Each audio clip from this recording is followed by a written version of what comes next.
Olá e boas-vindas a mais uma imersão. Eu tô muito animada para hoje porque a nossa missão é desvendar a arquitetura científica de um fenômeno que afeta, absolutamente todas as pessoas. E afeta o tempo todo, né? O tempo todo. A gente vai explorar como o cérebro humano processa e lida com o estresse. E o material base da nossa análise de hoje é um documento bem abrangente, intitulado 16 tipos de enfrentamento.txt. É um documento denso, mas muito revelador. Com certeza. E a intenção dessa exploração não é simplesmente catalogar terminologias clínicas chatas, sabe? A gente quer mapear os atalhos mentais que a nossa mente adota diante das pressões. Entender com base em evidências, porque certas táticas nos salvam a longo prazo, enquanto as outras só cavam um buraco ainda mais fundo. É justamente a recusa em tratar o estresse como uma anomalia, como um vírus que a gente precisa erradicar a qualquer custo. Como assim? É que a premissa fundamental da psicologia moderna estabelece o estresse como uma variável biológica inescapável. É ambiental também. A nossa resposta inicial fisiológica a ele é totalmente automática. Aquela coisa de luta ou fuga forjada por milênios de evolução, certo? Exatamente. No entanto, o desdobramento dessa resposta, o modo como a gente escolhe navegar esse estresse contínuo, isso é moldável. O valor central de mapear essas estratégias é oferecer à nossa audiência o ferramental necessário para observar os próprios padrões. Tirar o comportamento do piloto automático. Perfeito. Sair de um estado reativo inconsciente para um espaço de deliberação ativa. Beleza, vamos desvendar isso então. Para estabelecer as bases dessa deliberação, as fontes nos levam para um modelo teórico clássico de 1984. O modelo de Lazarus e Folkman. Isso mesmo. Eles basicamente mudaram o jogo na psicologia sobre resiliência ao dividir as reações ao estresse em duas vias principais: o foco no problema e o foco na emoção. Eu queria entender como o texto ilustra essa via do foco no problema de um jeito mais palpável, assim, para o dia a dia. O documento propõe um cenário doméstico que muita gente que está acompanhando a nossa imersão vai achar bem familiar. Imaginemos um vizinho cujo cachorro invade continuamente o jardim. Nossa, o pesadelo de quem cuida de planta. Pois é. O cachorro vai lá, cava a terra, destrói o paisagismo. Trata-se de uma fonte de estresse externa. É tangível e recorrente. O enfrentamento com foco no problema exige mobilizar recursos para alterar essa condição. Agir na causa raiz. Sim. A pessoa afetada pode optar por uma via diplomática, tipo ir dialogar com o vizinho para exigir uma cerca, ou pode ir para uma solução tecnológica. O texto fala sobre aqueles aspersores de água, né? Isso, aspersores ativados por movimento para afugentar o animal. O foco da energia psicológica está ali, direcionado estritamente à neutralização da ameaça. E tem uma ressalva que eu achei fascinante nas anotações, que é a separação entre a intenção e o resultado. Como assim? Tipo, se os aspersores forem instalados, mas o cachorro for daqueles que adora água, ele vai lá, toma um banho e continua escavando a grama todo feliz. É um ótimo ponto. O texto ainda categoriza essa tentativa, mesmo sendo falha, como uma estratégia de foco no problema. O que importa é o processo cognitivo, não se deu certo na hora. Exato. A literatura avalia a agência do indivíduo. O cérebro está engajado ativamente em resolver o conflito. A pessoa está tentando consertar a engrenagem externa que gera o desgaste. Faz sentido. E isso contrasta completamente com a segunda categoria do Lazarus e Folkman, que é o foco na emoção. Aqui, a regra é que a situação não pode ser alterada por aspersores ou conversas. O estressor já se consolidou. Sim, o esforço deixa de ser no ambiente físico e volta para o ecossistema interno, para tentar regular o desconforto. O exemplo clássico do documento é o rompimento de um relacionamento de longo prazo. Diante de um término, não tem intervenção prática que faça o tempo voltar para apagar a dor. O fato aconteceu. Nessas circunstâncias irreversíveis, processar a emoção vira o único caminho adaptativo. E o documento aponta que isso pode tomar caminhos funcionais ou não. Escrever num diário, por exemplo. O texto menciona a escrita expressiva. A escrita expressiva força o córtex pré-frontal a organizar sentimentos caóticos numa narrativa linear. Isso comprovadamente diminui a reatividade da amígdala. Buscar amigos para conversar também entra aí. Mas também tem o lado obscuro do foco na emoção, né? Tem. Pode se manifestar por táticas destrutivas, buscando aquela recompensa de dopamina rápida. Consumir alimentos hipercalóricos compulsivamente no momento de choro, por exemplo. O objetivo final é sempre tentar silenciar a dor imediata. Mas essa menção à recompensa de curtíssimo prazo me leva direto a uma subcategoria do material: o enfrentamento de esquiva. O famoso avoidant coping na literatura internacional. Isso. O texto é claro em dizer que existe uma diferença brutal entre focar na emoção, para processar o que se sente, e focar na emoção para fugir dela. Uma categoria isolada. Em vez de lidar com a carga emocional, o indivíduo constrói muros de negação. A pessoa busca distração crônica. Sim, consumo abusivo de álcool, ou mesmo ficar horas e horas numa maratona de séries, rolando o feed de rede social até o dedo doer. Tudo isso serve a um único mestre. A anestesia cognitiva. Exato. A teoria do Carver e colegas, lá de 1989, propõe um modelo de enfrentamento ativo contra um passivo. E a esquiva é o ápice do modo passivo. A pessoa simplesmente abdica da responsabilidade, esperando que o tempo resolva. O que me leva a uma pergunta de $1 milhão.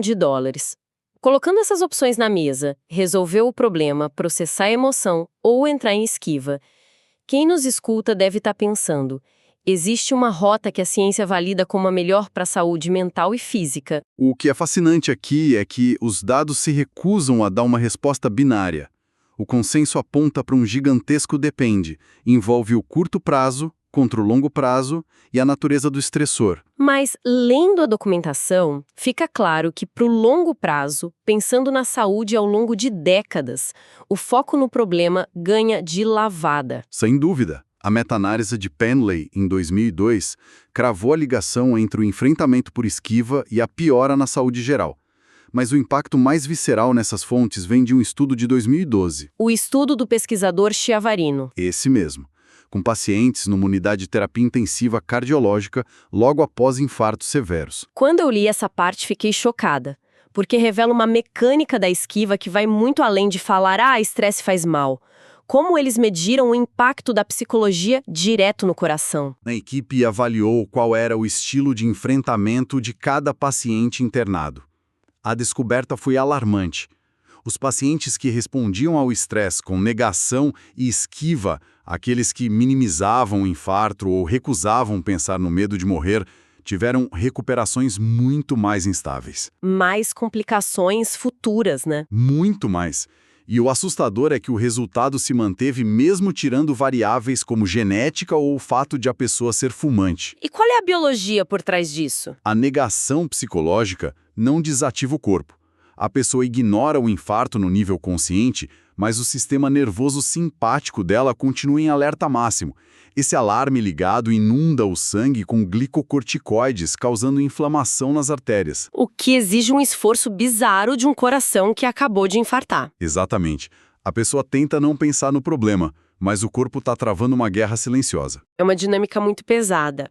Mas os dados também trazem um alerta importantíssimo para a gente não demonizar totalmente o foco na emoção, ou mesmo a esquiva. Como assim? O texto diz que, em certas topografias da dor humana, essas táticas não são fraqueza, são escudos cruciais. Assim, o limite do foco no problema bate de frente com a incontrolabilidade. O documento cita o diagnóstico final de uma doença crônica. Uma situação totalmente irreversível. Tentar mobilizar energia agressiva para resolver algo irrevogável só gera pânico e esgotamento. A fonte do estresse é imutável. Nesses cenários extremos, usar um pouco de esquiva temporária e muita regulação emocional funciona como um amortecedor vital. Descomprime a mente para a pessoa não quebrar de vez. Isso. O estudo do Matlin, de 1990, mostra que a maioria das pessoas saudáveis já faz isso intuitivamente. O cérebro calcula se a ameaça é modificável e troca as ferramentas de defesa na hora. Uma intuição de sobrevivência.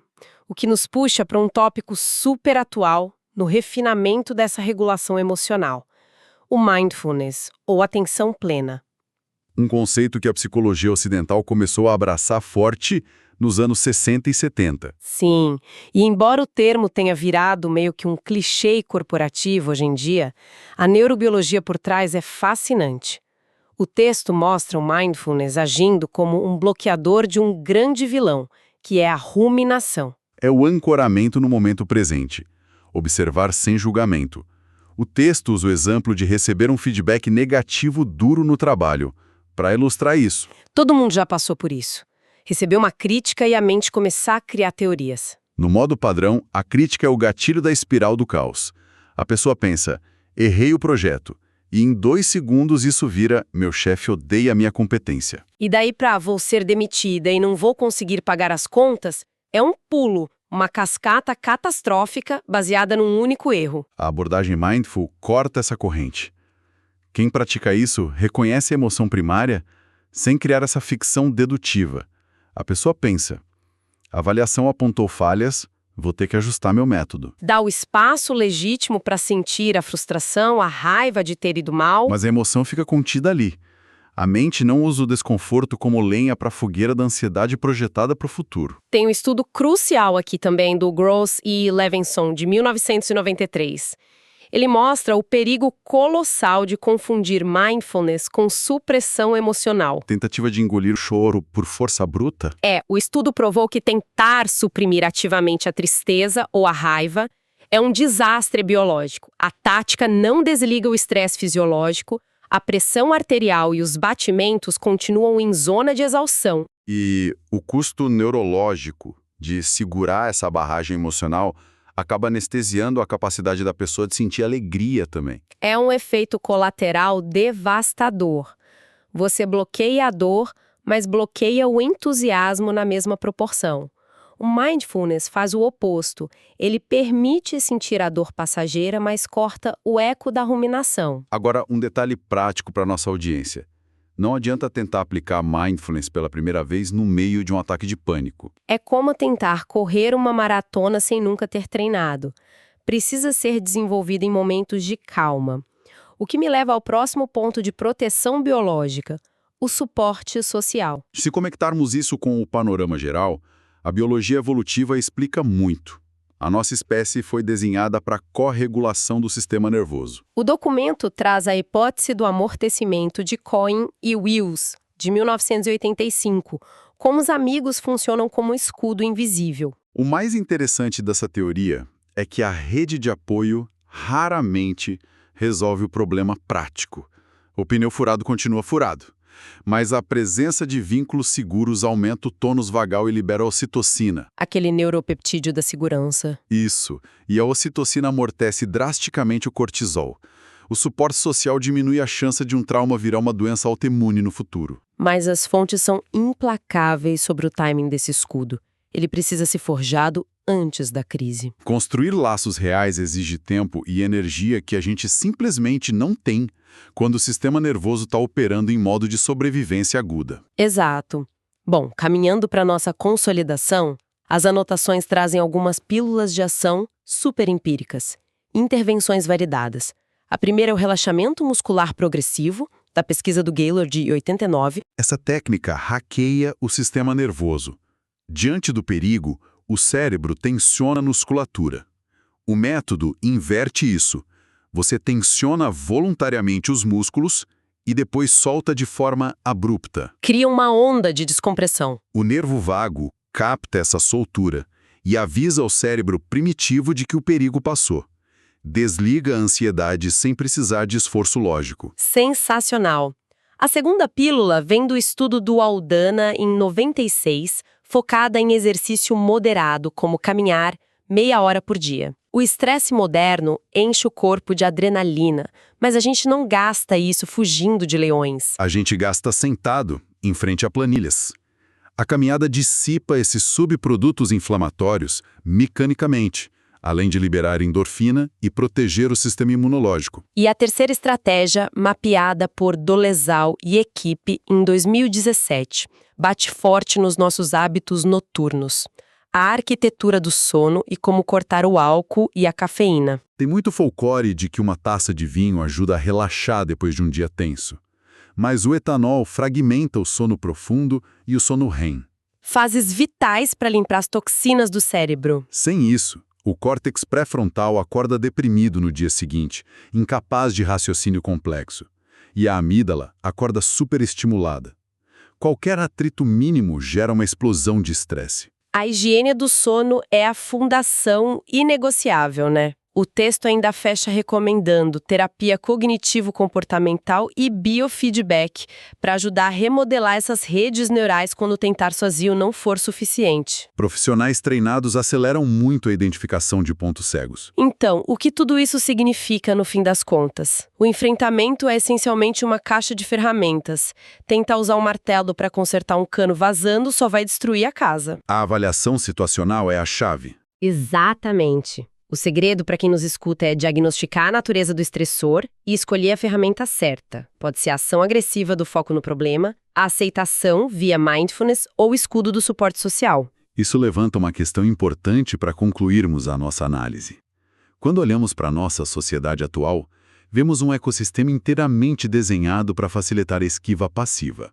Telas, algoritmos, rolagem infinita. Um mundo sob demanda onde nenhuma fração de tédio ou desconforto precisa ser tolerada por mais de 5 segundos sem uma dose de distração anestésica. A pergunta é: não estaríamos causando uma atrofia coletiva no nosso músculo de enfrentamento ativo? É uma provocação fortíssima. Se a gente perde a tolerância ao desconforto em pequenos estressores diários, como as próximas gerações vão lidar com crises sistêmicas reais que não podem ser ignoradas olhando para o celular? O refúgio da distração programada tem um preço altíssimo para a resiliência futura. Uma interrogação de magnitude tremenda para a gente levar depois dessa imersão. É fundamental recalibrar o tempo que cedemos nosso sistema nervoso aos impulsos de esquiva. Agradeço imensamente a companhia atenta de todos que dedicaram tempo a esse mergulho nos dados. Mantenham o espírito investigativo sempre aceso e até a próxima análise profunda.